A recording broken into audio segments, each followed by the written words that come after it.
Today, I'm excited to try pottery and ceramics for the first time since I was 10 years old. Now, you primarily know me as a watercolor and ink artist, since that's all I've done on this channel so far. However, today I'm getting my hands dirty and I'm excited to see what we create. Hello and welcome. Now, I just mentioned that I haven't done ceramics for quite some time, so you might be wondering what this noob is gonna get up to. Well, fear not. Today, I'm joined by a close family member of mine. She has held multiple artist residencies as well as had exhibits across the United States and internationally. Hello, Natalie. Hello, happy to be here. What are we gonna be making today? Well, we're gonna be starting out on the wheel, throwing some simple pots such as this, and then we're gonna be trying out some different hand building methods. Ooh. This is an example of a hand-built bowl that has been bisque fired. It's ready for some glaze to be applied to it, which we can do. And then we might try something out with this hand building technique where there's this scaly texture that I know you're interested in. Awesome, I'm super excited. I've never done the wheel before, but I think it'll be a lot of fun. It's been a very long time since I've done pottery. Let's dive right in. So we're at the wedging table. We're gonna prep our clay. I'm gonna split this lump in half for us right here. I thought that was definitely gonna be a little more explosive than it was.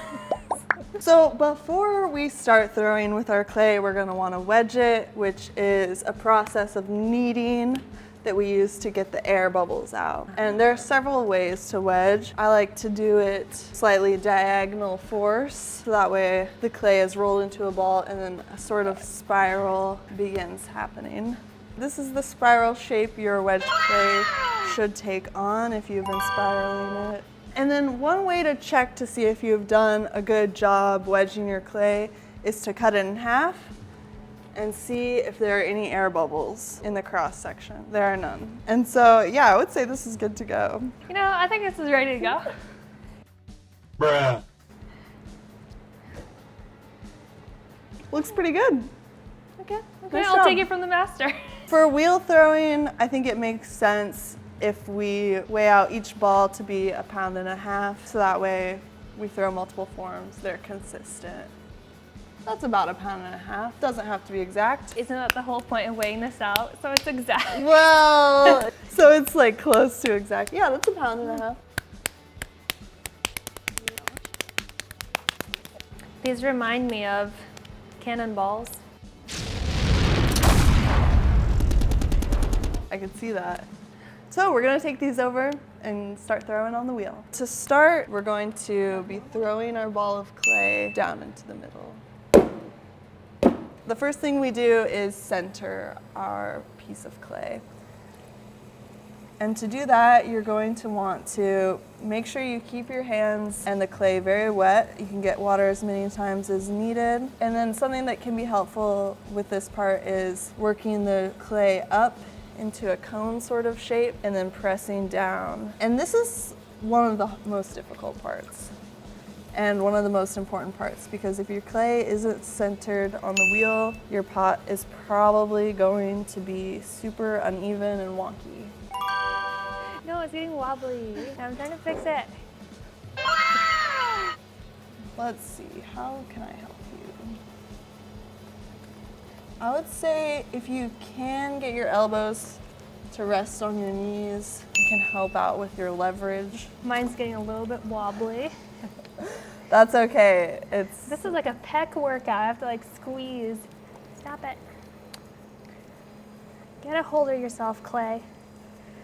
What am I going for here? You're going for it to kind of be like this, where the edges aren't wavering too much because it's in the center. At this point, it could be beneficial to just start with another ball of clay, which is great because we have lots of them. So I think it's going really well. I'm really happy with how I'm doing for my first time ever throwing on the wheel. Well,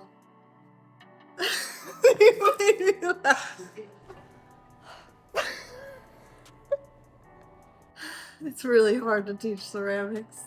I think Natalie's doing a great job teaching. I think she's really showing how to do it herself, and then that helps me see what it should look like. So yeah, I'm looking forward to doing the next one. Yulia's doing great. It's extremely difficult to throw on the wheel, especially for the first time. So she's She's showing a lot of courage. Take two. Okay, we are in the middle. Something that I used to do when I was first learning was, if this wasn't centered, really, I would go in with this kidney tool and try to keep it as stable as possible, and then just slowly remove some of that clay. That can help with some of the centering of the base part. Okay, I would flip it around. Use this one? No, and have the flat one toward the, yes, and then one more flip. Yes, yes. And then I would make sure your hand is super stable. And we're just gonna be making a basic cylinder shape. Okay. So now we'll just be slowly widening out that hole. I'm just going in for it. One more thing you could do before we go to pulling the walls is to apply a little pressure to the rim, just to kind of flatten that out. And then to pull up the walls, this can be a part of the process that can go wrong very quickly. So don't get discouraged if it does. Okay. We'll be applying pressure on both the inside wall and the outside wall while very slowly raising our fingers up. Okay, so I'm trying to keep really even pressure here with my index fingers. Here we go, we got a little pot going. Yeah, Little top. that's really not bad. I mean, it takes throwing hundreds of pots to be able to master this technique. And I'm certainly no master. Connect the hands so we can get even pressure. That looks really good. Okay, maybe for the last thing we could do at this point is, again, just kind of tidy up the rim. Okay. I like to go in with my index finger, have these two fingers on the sides just to hold things in place and get a little bit of flatness on the top. Second last important thing is to use a little sponge and then just press it straight down to sop up that water down there. And then we're ready to get these off the wheel, which is another ordeal. Get your wire tool ready.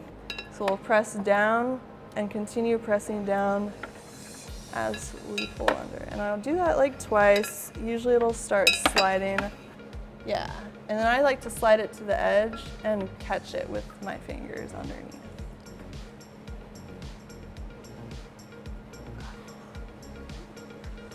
Yay! Yay. Good job. All right, gonna try this again. Trying very hard to keep this in the middle. That's pretty centered. Got a thick donut. It's a little wobbly, but it's centered-ish.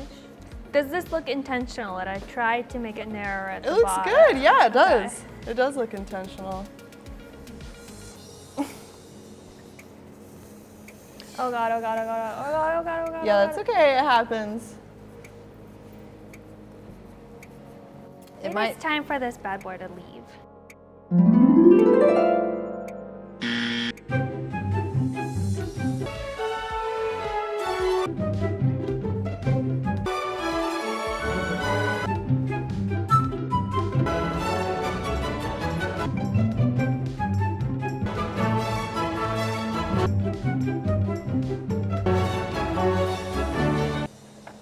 I should have taken it off. I knew like I was getting into deep water when I was trying my own techniques. It's still going, which is impressive. One thing you can do is, if you want to even out those tops, here, let me show you. I actually wanted it like uneven. You want it uneven? Okay. Like this side that's like flatter. All right, now for the tricky part. Oh. Yeah, this is when Oh it God, gets I, like, dicey. Don't have. Oh God, there's nothing on the bottom. It's cut through. That's okay, it happens. It's okay, it's a flower pot that has drainage hole. All right, well, cool. We made some pottery today. That we did. Is this the type of pottery you normally do? No, I usually don't work on the wheel all that often. I usually do hand building, make sculptures. Can we see some of your stuff? Sure. This is my studio. This is where I make all of my work. Here are a bunch of examples of hand-built pieces. Nice. Here's a small piece if you'd like to hold on to it. And are these handmade too? These look similar to what we were trying to make on the wheel, Yep. but a little bit different. They're pinch pots, so they're handmade off the wheel. The form is pinched out, and then I attach a coil to make a design on the outside. And what is this thing? It's almost like a chandelier. Yeah, it's a suspended sculpture. It's multiple pieces all tangled together. And I have an exhibit of work in this vein. So how did you get inspiration for this style? For these specific coily shapes, I'm inspired by plants and the root systems of plants. Yeah, these definitely remind me a lot of some sort of plant or aquatic animal, maybe. Yeah, I can see that too. Are these spray painted or glazed? They're glazed, but the glaze is applied using compressed air to give it airbrushed effect. And that's how I get the smooth gradient color transfer. So I was thinking for the rest of today, we can just go ahead and make one of these items. All right, let's do it. How long is it gonna take? Only a couple days. Oh, okay, perfect. All right, so we are at our hand building station. What are we doing? We're gonna hand build a couple vases Okay, using my special scaly technique.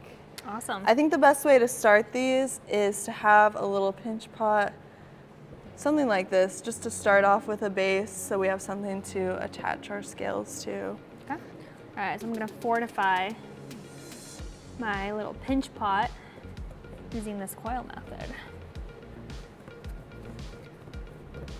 Because my intention for these is to hold paintbrushes, so it doesn't need to be super strong, but I also don't want it to break. So to make the scales, I'll roll out small nuggets of clay, set them in my palm, and use this area right here to flatten them out and make like small pancakes. And then I'll just start layering them up on the sides of my pot, and I'll just press like this and then smooth out the inside by pulling that bit of clay up. So it'll be smooth on the inside, but it'll leave all the texture on the outside, and they'll be overlapping each other. So I think for this big pot, I'm gonna try to do bigger scales on the bottom and make them smaller on my way up. I like Let's see that how idea. that goes. Here's my little ball.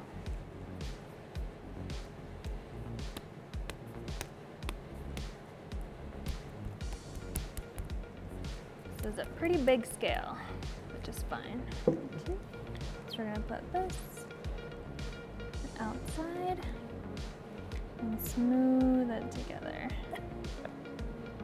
One time I got a really cool commission to make a Dungeons and Dragons dice roller. Ooh, that sounds super cool. Unfortunately, that commission, I never got paid for it. Wow, I just realized I could make cups like this. That would be really cool. It's the only fancy organic shapes that you think of first. I guess, apparently.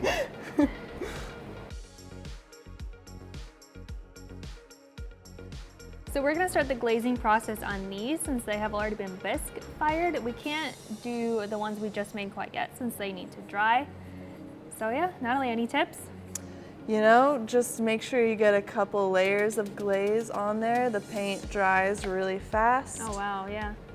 Wow, that does dry so fast. Oh my gosh. And to get it to be darker, we apply more layers?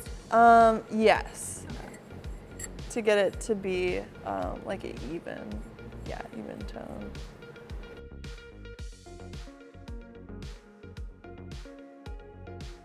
So here is everything we made today. Pretty good amount of stuff. I'm really excited to see how this turns out after it goes in the kiln, after it gets glazed. This is just step one of the entire process. And it was a lot of fun learning pottery with Natalie today. Thank you so much for joining us. Yeah, thanks for having me. It was fun to have you in the studio. You're a natural. I don't know about that, Chief, but next time you see me, we'll be back with the finished pieces in New York City. Thanks for coming to my studio. Bye.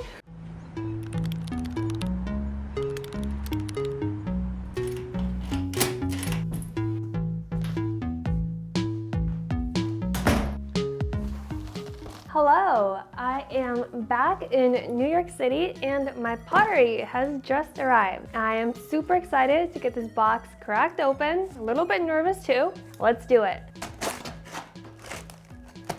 All right, let's do this. Oh look, another box.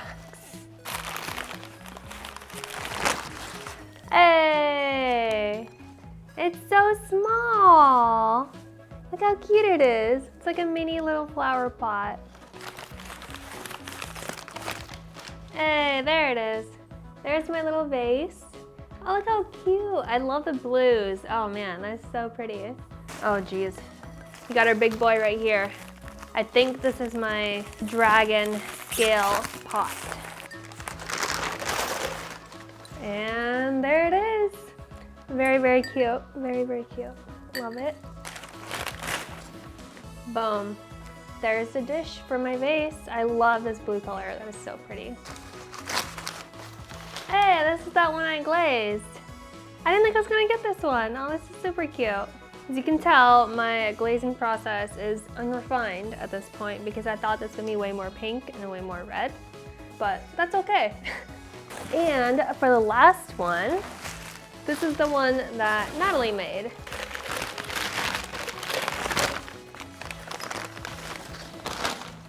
Ooh, love this one. Reminds me of like a coal-fired dragon. Definitely gonna be using this one for my paintbrushes. Overall, it was a ton of fun to make this pottery and I'm excited to maybe do this again in the future. Thank you guys so much for watching. Hopefully you enjoyed watching me make this pottery as much as I enjoyed making it. Hopefully I'll see you next time. Bye.